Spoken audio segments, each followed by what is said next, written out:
Bien, bonjour à tous et à mon tour de remercier les membres de ce congrès de m'avoir invité donc à voir avec vous la prescription de l'activité physique chez l'insuffisant cardiaque, puisque maintenant on doit prescrire l'activité physique chez les patients, chez les sujets sains, mais également chez les patients, quel que soit le type, les coronariens ou les insuffisants cardiaques. Alors, déjà, pourquoi prescrire, pourquoi faire de l'activité physique quand on est insuffisant cardiaque? Tout simplement parce que ça va répondre déjà au but du traitement de l'insuffisance cardiaque tel qu'il est préconisé dans les recommandations, dans les guidelines ESC, notamment en bas, vous voyez qu'il est recommandé de faire la réadaptation parce que tout simplement, ça va vous permettre de prévenir les réadmissions, ça va améliorer les symptômes et la qualité de vie, et vous allez voir également la survie dans une certaine mesure. Alors, est-ce que ça améliore le pronostic? C'est une question qui a fait couler beaucoup d'encre. La chef Action était une étude randomisée qui avait tenté de répondre au problème. Elle l'a fait de manière tout à fait imparfaite, avec des résultats en première lecture qui étaient négatifs, c'est-à-dire que l'activité physique ne semblait pas améliorer le pronostic des patients insuffisants cardiaques versus placebo, versus contrôle. En fait, il faut bien lire l'étude, et quand on regarde l'étude en détail, on voit que les patients qui réalisaient réellement de l'activité physique avaient une amélioration pronostique, et même une amélioration pronostique proportionnelle à la quantité d'exercices qu'ils réalisaient au cours de la réadaptation. Ce qui a surtout montré à chaque action, c'est la difficulté d'obtenir la compliance des patients dans un programme d'exercice physique. Donc de changer les habitudes des patients, c'est très difficile. On voit que sur la première partie de la diapositive, quand la réadaptation était réalisée en centre, vous voyez que la différence entre ce qui était demandé, qui était le trait rouge, à peu près 1h30 par semaine, et le point jaune, qui était véritablement réalisé, vous voyez que la différence n'était pas significative. Les patients faisaient exactement ce qu'on leur demandait.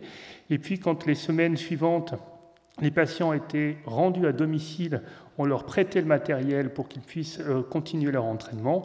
Vous voyez qu'il y avait un gap énorme entre les 2 heures qui étaient demandées en rouge et ce qui était réalisé, les points jaunes, au cours des semaines. On avait une diminution de l'activité physique. Donc la réadaptation, l'exercice physique est un traitement, mais il ne marche que si on le prend. Est-ce que ça améliore le symptôme? Il n'y a pas de discussion à ce sujet. Toutes les études vont dans le même sens. Les patients sont améliorés par le réentraînement physique, et ce de manière prolongée. Beaucoup d'études dans les grandes revues l'ont démontré. Ça améliore également la tolérance à l'effort. Il faut voir qu'on a un recul du pic de VO2 d'environ 20 à 25%, tout à fait homogène, quelles que soient les études, quel que soit le type d'exercice, on va le voir après dans le détail, endurance, résistance, tous s'accompagnent d'une amélioration de la tolérance à l'effort maximale, mais également sous-maximale, c'est-à-dire qu'on va reculer le seuil ventilatoire, et reculer le seuil ventilatoire chez un insuffisant cardiaque, c'est le rendre capable de faire plus de choses sans être essoufflé. Ça contribue évidemment à l'amélioration de sa qualité de vie. Comment ça marche? Vous savez que ce qui va expliquer la dyspnée d'effort chez un sujet, c'est évidemment au départ cette dysfonction ventriculaire gauche, mais très rapidement, cette dysfonction ventriculaire gauche va évoluer vers un tableau global d'insuffisance cardiaque qui va associer des anomalies neurohormonales, des troubles ventilatoires et surtout des anomalies périphériques, musculaire, avec une atteinte de la quantité musculaire, mais également de sa qualité, avec une baisse du métabolisme oxydatif, anomalie vasculaire, avec une baisse de la compliance des petits et des gros vaisseaux. Que fait la réadaptation? La réadaptation ne va pas avoir d'action très significative sur la fonction ventriculaire gauche. En d'autres mots, il ne faut pas s'attendre à une amélioration significative de la fraction d'éjection après un programme de réentraînement. En revanche, on va avoir une action unique sur l'ensemble des autres acteurs de l'insuffisance cardiaque, que sont une régression des anomalies neuro-hormonales, notamment une amélioration du système parasympathique, une régression des troubles ventilatoires et surtout une action unique sur la périphérie avec une restauration d'un capital musculaire, une restauration d'une capacité de vasodilatation vasculaire. Et tous ces effets physiopathologiques, encore une fois, ont été authentifiés au cours de ces 20 dernières années par de très grandes études dans des très grandes revues.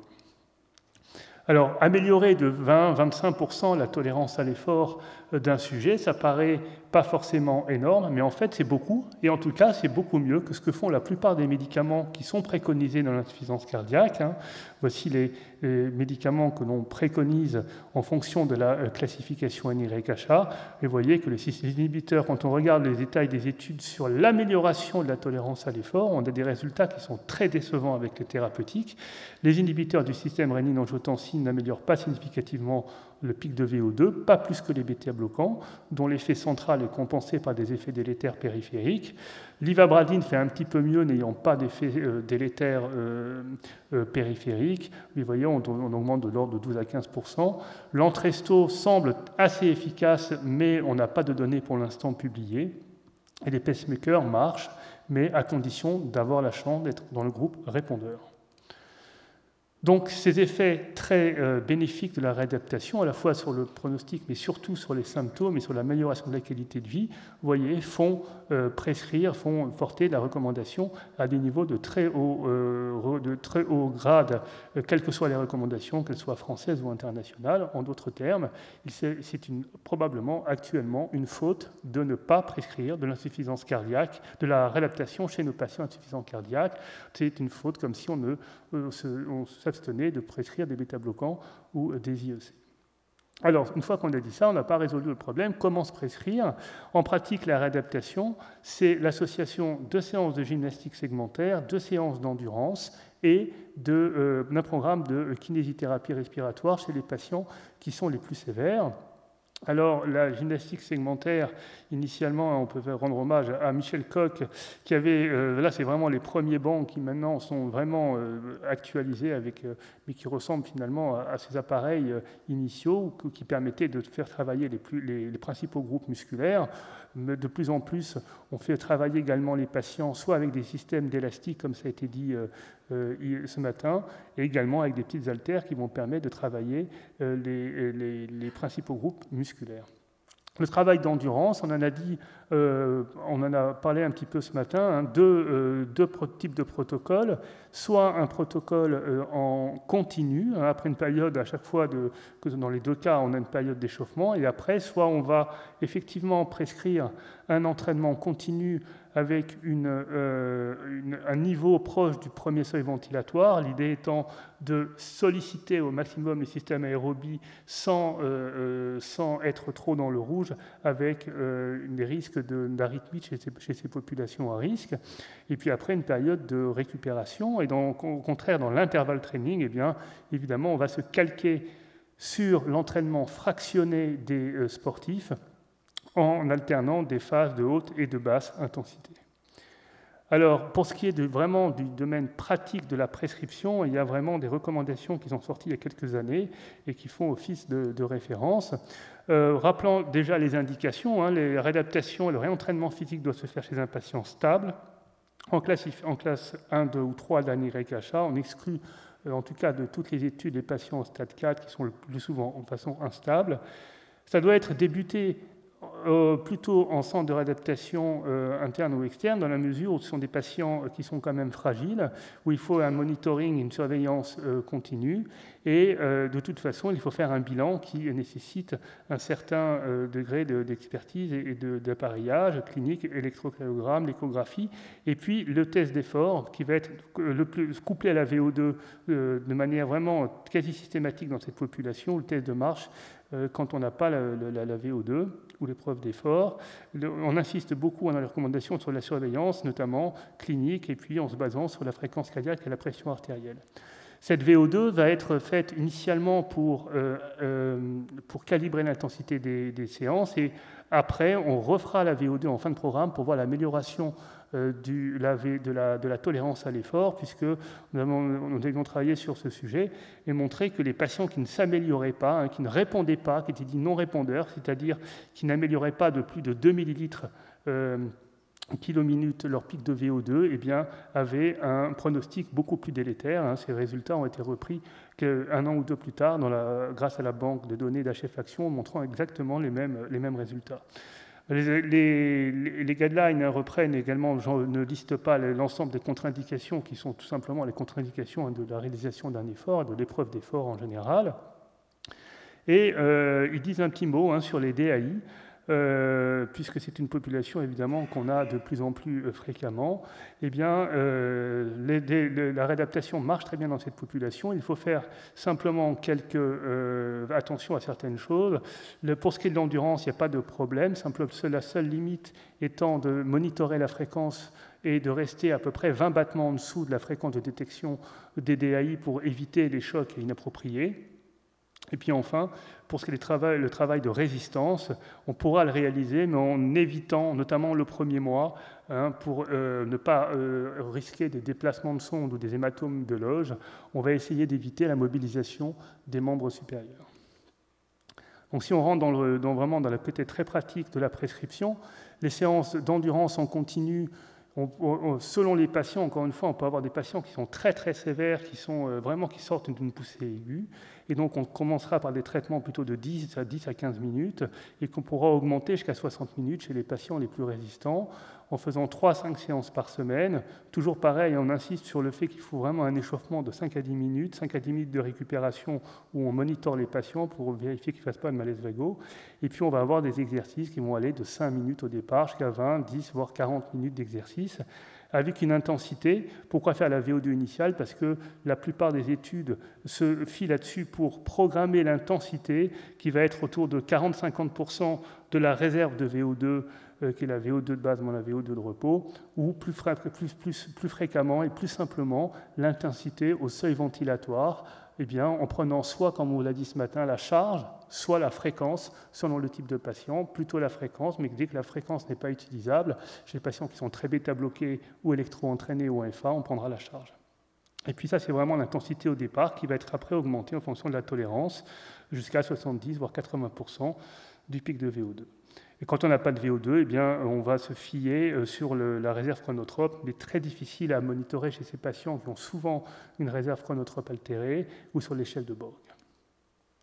Quand on utilise du créneau, on peut avoir des protocoles très faibles, même si les patients sévères, on peut faire du créneau, mais en prenant des créneaux vraiment d'exercices de basse intensité, en prenant lors des créneaux difficiles, vous voyez, des créneaux très courts de l'ordre de 10 secondes à 50% du pic de VO2, et en créneau facile, on laissera le patient pédaler à vide. Vraiment, ces protocoles faciles, ils sont faits sur vélo parce qu'ils sont plus faciles à monitorer et ça permet d'éviter les risques de chute. Et puis quand les patients progressent, on va pouvoir incrémenter les créneaux vers des séries donc de plus haute intensité qui pourront être faites chez les patients les plus mobiles sur vélo ou sur tapis, atteindre 15 à 30 minutes d'exercice avec, en phase difficile, se rapprochant des 80 à 95% du pic de VO2, et sur les créneaux faciles, vous voyez qu'ils sont plus allongés, on arrive à 20 voire 30 secondes, en raccourcissant les créneaux faciles de 80 à 60 secondes. Pour ce qui est du travail en résistance, il faut regarder à l'esprit que la contrainte cardiovasculaire dépend de la charge, du volume musculaire mis en œuvre et du ratio entre le temps d'exercice et le temps de repos. Il est important dans cette population de faire ces exercices sans bloquer la respiration pour ne pas exposer à des augmentations de précharge importantes. Alors, ça pose d'ailleurs un problème pour évaluer l'intensité précise de la force musculaire maximale, parce que vraiment tester l'exercice, la force musculaire maximale sur un segment musculaire, ça implique en général d'avoir une respiration bloquée, et donc on se fiera plutôt à la charge que peut utiliser le patient pour faire sans dyspnée excessive ni blocage de la respiration, à peu près une dizaine de répétitions. Et à partir de ça, vous voyez que vous avez des programmes qui vont pouvoir pouvoir être réalisé. Chez des patients, même en pré-training, on va faire quasiment sans charge pour leur montrer d'abord l'exercice, qu'il n'y ait pas de problème d'apprentissage, et puis après on va pouvoir augmenter un petit peu les charges et les durées et les intensités. Enfin, un mot de la kiné respiratoire, qui est utile chez les patients très sévères, chez qui on observe une faiblesse des muscles inspiratoires. Là encore, il faut 3 à 5 séances par semaine, et c'est des programmes très prolongés qui sont nécessaires pour améliorer les patients, 6 à 8 semaines, avec une intensité qui va être calibrée au niveau de la pression inspiratoire maximale, en partant à 30% de cette pression et en augmentant jusqu'à 50 voire 60% de la pression maximale. Allez, après, évidemment, le but, c'est que les patients puissent continuer à réaliser de l'exercice, puisque les études montrent que la compliance à moyen terme est mauvaise, puisque plus d'un patient sur 2 va arrêter. Les facteurs de risque d'arrêt, c'est le bas niveau socio-professionnel, l'âge, les femmes et le manque de motivation, la dépression, les facteurs associés. Les moyens pour essayer d'améliorer cette compliance, on parle toujours des mêmes, et finalement c'est vrai que on commence à voir des choses intéressantes, notamment en télémédecine.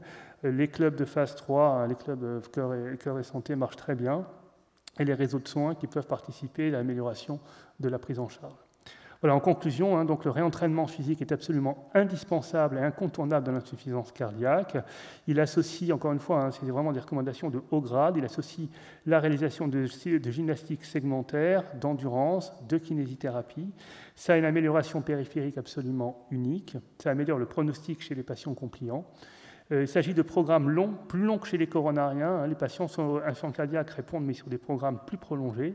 Ça doit être débuté en centre de manière quasi obligatoire compte tenu de la fragilité des patients et en visant toujours une évolution progressive. Le challenge pour les années qui viennent, c'est évidemment améliorer l'adhérence et la compliance de ces patients. Je vous remercie de votre attention.